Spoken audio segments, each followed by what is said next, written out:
For Splonator.com, I'm Newbs, and you are? Weskimo. Weskimo, what are we doing today? We've taken some turns playing some new games. Yeah. And this time I subjected you to the Call of Duty franchise. Yep. So I'm going to give you a little bit of an interview and have you take us through your experience there. And I'm going to guide you with a few questions and then let you add on anything else you want. Specifically, this was Modern Warfare 2. Yes, this is the one that you play. Should we get started? All right, go ahead. Hit me with it. First question. Yeah. You take us through, you play primarily the campaign. Mostly the campaign. So could you take us through the story? What did you pick up? It starts out, and early on I'm with it, okay? You're like the special forces guy, and you're put in deep undercover with this like Russian terrorist named I can't remember his name. Okay. Marikov. Yeah. Something like that. And then he decides that he's gonna I guess start a war intentionally by shooting up a Russian airport and pretending he and his gang are Americans, framing the Americans for this attack, basically. Okay. So you go on this mission. And so this mission, this one in particular, this is the mission. This is the mission. This is the one that was sparked a lot of controversy when it came out, because your character, if I recall, physically has to walk. You can't run. You can't. No, you're not allowed to run. You can't run. You can't do any of the normal activities you've got. You can walk only. Mm-hmm. And pretty much your goal here is to, I guess, shoot or not shoot a bunch of fleeing civilians. Slaughter Russian civilians. Yeah. Now, there was all this controversy, so I even gave you an option of skipping the level and everything. I was actually surprised about that the first time I turned the game on. They're like, this scene is disturbing. Do you want to skip this level? I'm like, are you kidding me? And I suspect also that they force you to walk rather than run, so you can't really enjoy it, and like... Yeah, you can't run around, do stupid stuff. You've got to focus on how horrible it's supposed to be, right? Yeah. Okay, so go ahead. Yeah, you shoot up this airport, and then Makarov, he knows that you're an undercover American, so he shoots you, and you die, and then you're discovered, hey, it's an American. He shot up our airport. Russia launches a full-scale invasion of the United States, which is quite possibly the least likely scenario in the history of video games. Yeah, like the extent to which this happened was really surprising to me, where they're like literally like Air Force dropping like forces into major cities, like deep in the interior too, and I'm like, were they like camped in Mexico waiting? Like, did they have the majority of their army waiting for? Like... The story has them somehow getting around American detection, whatever radar. They just all of a sudden they're everywhere. Yeah. So the full-scale land invasion of the United States, and then you spend a long time basically fighting with these Russians throughout American towns, in the capital. And then at the same time, you kind of go in between different groups. So that's like one group. The other group, they're under the command of this general. This general, he knows it's Makarov. So he's like, we got to expose this guy. And they kind of go on this chase trying to track this guy down. And then at some point, for some reason that I did not understand at all, he decides it would be a good strategy to launch a nuke at Washington. Somehow this is going to turn the war in the United States' favor. And then, but somehow it's a nuke that's not a nuke. It's really just an EMP, and it like knocks all the Russian invasion aircraft out of the sky, and then Washington is saved. But it's a nuke in space, so he detonates it in the atmosphere. In orbit. No, not in orbit. Inside the atmosphere. And so it blows up the International Space Station, but it only causes an EMP effect on the ground in Washington. Okay. And then you think you're going to track down this Makarov guy, but then it's actually exposed that this general you've been working for is like some kind of traitor, and he's just really mad at his own country for some reason. I don't know. Okay. And so then you have to kill the general. End of game. Makarov's still on the loose.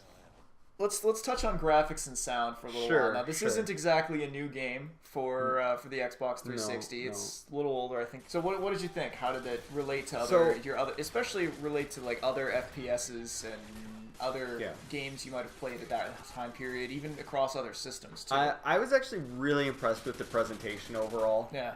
Now, it's kind of this American flag waving thing, I guess, and they have like all these cheesy quotes every time you die that come up talking about war. And it tries to be very serious about it, even though we're dealing with a Russian invasion of the mainland United States. But it takes itself very seriously. But I appreciate it. It's like, it's got this great sense of scale and spectacle to it, where you're like, you know, you're in Washington, and like you see these buildings, you know, and they're really well done and they're lit up, and it's a war zone right in front of these buildings. Or you're just going through, you know, suburban houses in the U.S. and it feels like you're fighting a war there. You know? Call of Duty sort of made me feel like there's, you know, some asshole waiting to shoot me around a corner because it's a frickin' war zone. Right. Like, so I mean, it feels having like that sense of actually being in the game is, or being in that situation is actually kind of a good thing for a game to have. Yeah, it really pulls you in, I would say. How would you, you know, this is one of the biggest criticisms of Call of Duty is that it's got, I guess, what I've just termed here as the bro factor. The whole tone of the game is so bro-y, right? I mean, it's all guys. There was not a single female character in this game. I think you're right. Other than the civilians you shoot in Russia. Yeah, that's right. Only no Russian can. I don't think any even of the like admin and communications controls I do are not female. recall a single female voice. No, you're right. And then the guys you're playing with, they got faux hawks. They're all bros. They're like hoo-ah and all this stuff. And they are supposed to be in the military and supposed to have that sort of unit solidarity that military encourages. It's the people who love these games are bros being fed just the things that bros love the most, which is the sense of hanging out with more bros. Just bros being bros. Okay. So again, you played the campaign overall. Mm-hmm. That was the biggest thing. You beat it, right? I beat the campaign, believe it or not. Yeah. How would you rate the enjoyment level overall? Okay, so this is where I need to really explain myself. All right. I hate this game. So the gameplay completely deprives you of a sense of agency. Okay, so every single level, you're one dude, and there's another guy labeled follow, and you gotta follow that guy around.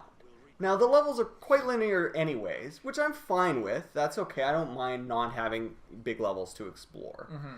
But even within that, you got to be right up with this guy, because if you get ahead of him, you're just gonna die. Yeah. You won't even know why. And you also can't lag and explore. You're not gonna make any progress doing that either.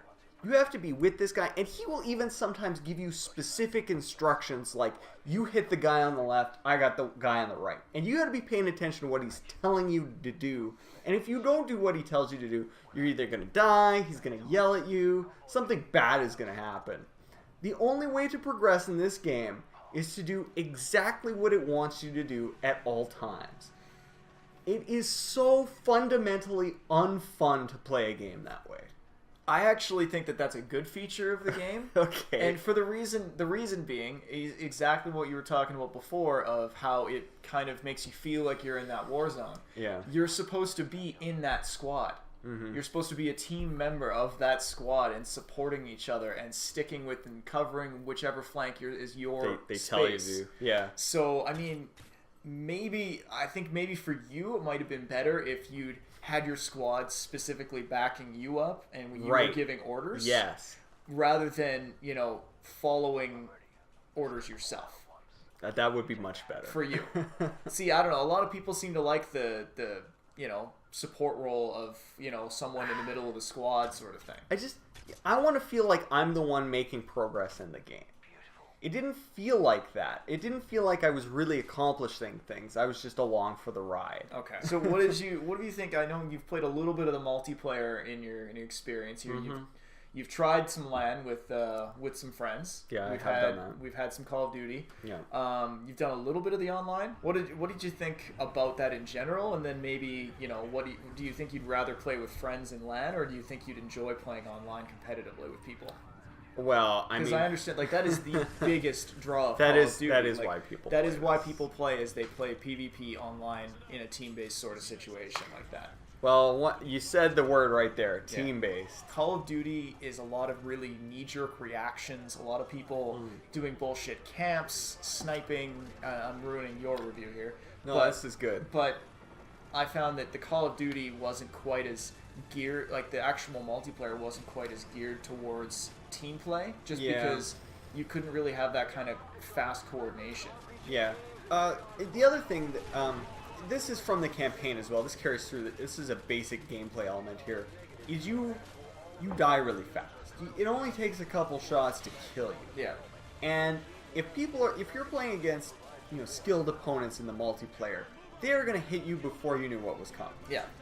I prefer FPS multiplayer where you can really absorb some damage. You can get turned around. You can feel like you're chasing somebody around. Have a nice pistol strafing competition. The GoldenEye.